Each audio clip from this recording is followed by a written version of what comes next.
eu decidi divulgar alguns candidatos que têm o meu apoio, nomes em quem eu poderia votar se eu fosse eleitor daquele respectivo estado. Os militantes disfarçados de jornalistas, oi Guga, aproveitaram para me chamar de marqueteiro de político.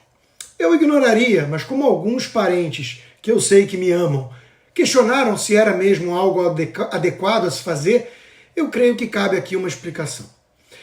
Talvez duas causas marquem a minha trajetória de comentarista político.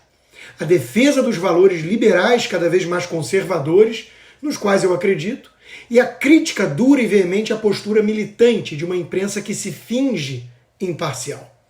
Eu jamais escondi a minha visão de mundo, e eu tenho vários livros sobre o assunto, não é mesmo? Eu sou um comentarista político que faz análise de cenário, mas sempre com total transparência para o público saber o que eu defendo.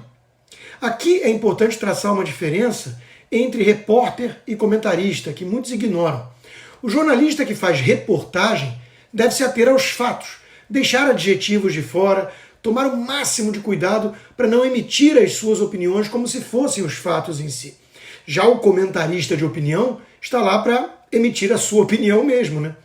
A minha maior implicância com a velha imprensa, portanto, não é ela ser de esquerda, mas sim ela ser dissimulada, fingir-se isenta.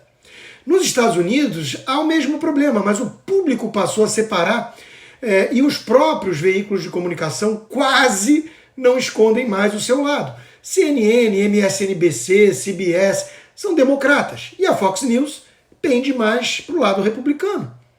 Portanto, a minha maior crítica é o fingimento, não tomar partido ou defender com coerência certos valores, conservadores ou progressistas, entre aspas. Eu prezo a honestidade, a transparência. Dando nome aos bois, eu prefiro um piperno que se assume alguém de esquerda e declara seu voto em Ciro Gomes, do que vários outros que repetem ser jornalistas imparciais, enquanto fazem militância escancarada para o PT. Ou alguém tem alguma dúvida de quem será escolhido entre Lula e Bolsonaro, nos casos de Miriam Leitão, Merval Pereira, Ricardo Noblat, Amanda Klein, Guga Chakra, Guga Noblat e tantos outros. Não é melhor, então, admitir que defende o esquerdismo em vez de se vender como alguém imparcial, jornalista? Todos percebem que Folha de São Paulo, Globo, Estadão possuem um viés esquerdista, anti-bolsonarista, agem acima de tudo como partidos de oposição ao governo. Eu acho melhor, portanto, a transparência, sempre. A Gazeta do Povo, por exemplo, publicou já os seus valores, as suas diretrizes editoriais, em defesa dos valores conservadores, e nem por isso deixa de ter pluralidade, muito mais, aliás, do que os seus concorrentes.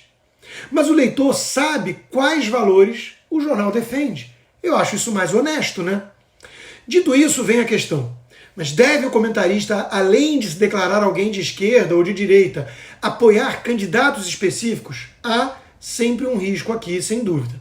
Políticos podem nos decepcionar, trair os seus valores, mudar de time, de lado. Eu já tive minha cota de decepção, né?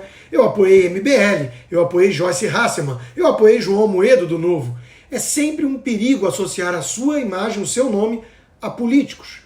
Mas como estamos num momento bastante delicado, com risco de o Brasil degringolar de vez rumo ao modelo venezuelano, eu acho que não é hora de ser excessivamente cauteloso aqui. Eu prefiro pecar por ingenuidade e não por omissão.